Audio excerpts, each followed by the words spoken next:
Well, I guess the vision is all about bringing that biodiversity back, bringing back all of the complexity of the landscape. The farming systems that we've got up here have, well, they've basically pushed the landscape towards grass. And I guess what we would like to see is bringing back much more of the details, the complexity of the habitat, much more of the heather moorlands, the deep peats, the sphagnum bogs. What we're trying to do is we're trying to build back all of those different uses. And of course, traditionally, they're not really valued. And again, the economic value of this piece of land here, this has been fenced out. It's growing trees now, specifically, very specifically, to allow the 3 meters of rainfall a year fall on this mountain. Now, that rainfall will rush down the valley and flood out all of the people living down there if we don't create this sort of rough habitat with this fabulous deep vegetation with peat and have the trees growing up. That'll slow the water down and that'll be preventing floods. The question about economic value of the work that we're doing, it's enormous. We've got the carbon sequestration value, we've got the flood water value, the water quality effect of all this fabulous biodiversity. Essentially, what we're doing here, the biodiversity work that we're doing here is quite straightforward. It's quite old-fashioned. It's you know, we are bringing back the wildlife, and that's very simple, really. The really tricky part is the economics, and it's bringing back the wealth and the incentive to manage this, to value the biodiversity, and that's where the problem is, and that's the future. My primary role within the Pumlumon project is to get the works of the project delivered on the ground. So that means engaging the local farmers on whose land we'll be working, finding the contractors who are capable of delivering these specific works, and then finding a way for the farmer to continue to be paid for the delivery of the works into the future.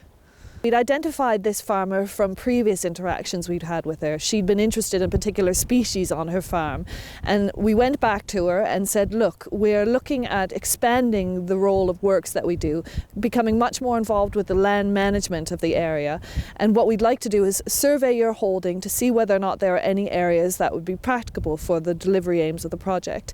And she was a bit hesitant at first, but was at least willing to give us the opportunity to look at her farm. So we went out and surveyed this area and found what we felt was the ideal pilot project.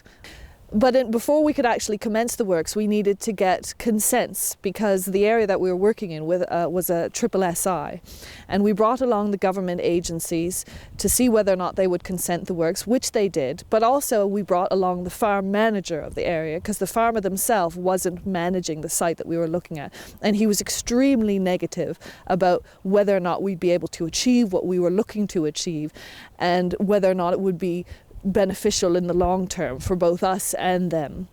However, after getting the consents and carrying out the works, the ecology responded very quickly, and so we started seeing really fascinating changes in terms of the invertebrates that were on site, and the water level immediately started to rise and stabilize in this previously drained area.